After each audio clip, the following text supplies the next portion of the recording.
Hey guys, welcome to the Liberal Hive Mind. Well, I guess let's add another coin to the jar, because it turns out that we were right once again. And of course, what does that mean? That means all the leftoids have been lying, or playing cover-up for the powers that be, as they usually do. We don't call them useful idiots for nothing. We're talking about Ray Epps today. There's been a whole lot of questions around this man. Who is he? But most importantly, how is he getting away with it all? Well, a couple months ago, we covered the story that all of a sudden Ray Epps was getting charged, and all the leftoids pointed the finger saying, well, look, he's getting charged. Right-wing conspiracy BTFO'd, right? That was the narrative. Well, I guess that no longer stands because Ray Epps just received his sentence. And it's more than a slap on the wrist. That tells you only one thing and one thing alone. We were right. He is/was an informant. And this whole situation with this individual opens up a whole can of worms, pretty much proving all the claims of political weaponization and double standards within Joe Biden's despicable politicized DOJ. Let's have a conversation about it. We got some stuff to get into, so let's roll the tape. All right, folks, so Ray Epps finally receives justice.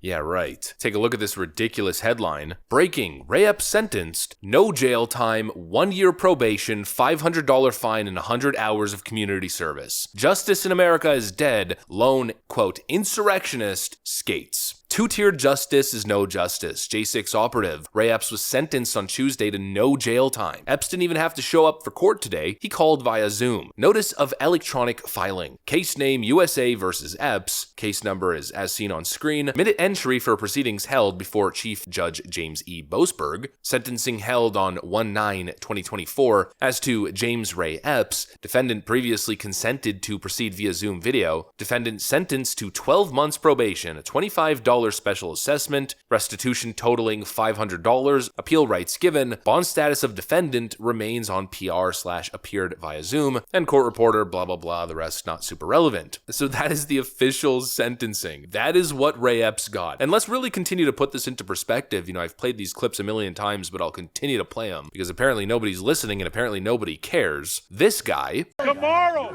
we need to go into the Capitol. Into the Capitol. What? No! Peacefully! Fed! Tomorrow? I don't even like to say it because I'll be arrested. Well, let's not say it. We need to go. I'll say it. All right. We need to go in to the Capitol. We are going to the Capitol where our problems are. It's that direction. Please spread the word. All right, noted. Okay, but one more thing. Yeah, so can we go up there? No? When we go in, are we going to get arrested if we go up there? Yeah. You don't need to get Did shot. you arrest us all?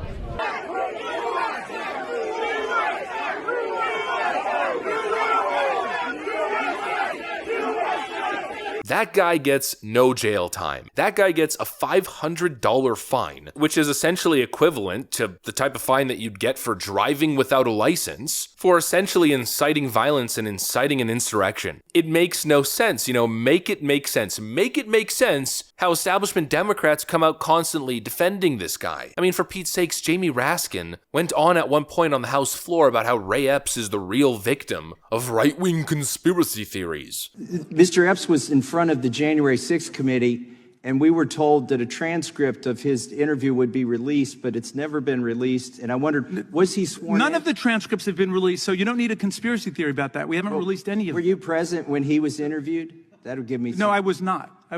We've done more than 1,000 interviews. You guys are trying to make this poor schmuck who showed up to your protest into something a lot bigger than he is.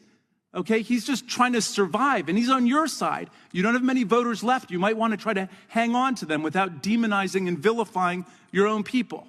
But that's the Donald Trump way. Sell everybody else down the road. This coming from the people who are constantly going on and on and on, attempting to paint January 6th as an insurrection. Well, if you wanted to paint it as an insurrection, Ray Epps is your freaking guy. But apparently no, everybody but Ray Epps. You know, some members of the Proud Boys, who didn't do anything nearly as bad as Ray Epps, are set to spend 10 to 20 plus years behind bars. They've lost their lives, like game over. Lock them up and throw away the key is essentially what's happening to them. But this guy gets off scot-free? Not to mention now, Joe Biden's little DOJ hound, Jack Smith, is going after Donald Trump with the full power of the Department of Justice in an attempt to stop him from running for president and, of course, send him to prison for the rest of his days on this beautiful earth over supposedly inciting a riot or obstructing an official proceeding. Meanwhile, this guy again gets off scot-free. The guy who told everyone, go into the Capitol, the guy who literally incited a mob, the guy who was caught on camera doing all of it, gets off with nothing. Meanwhile, the guy who ahead of the protest told everyone to peaceably assemble, to peacefully and patriotically make your voices heard. I know that everyone here will soon be marching over to the Capitol building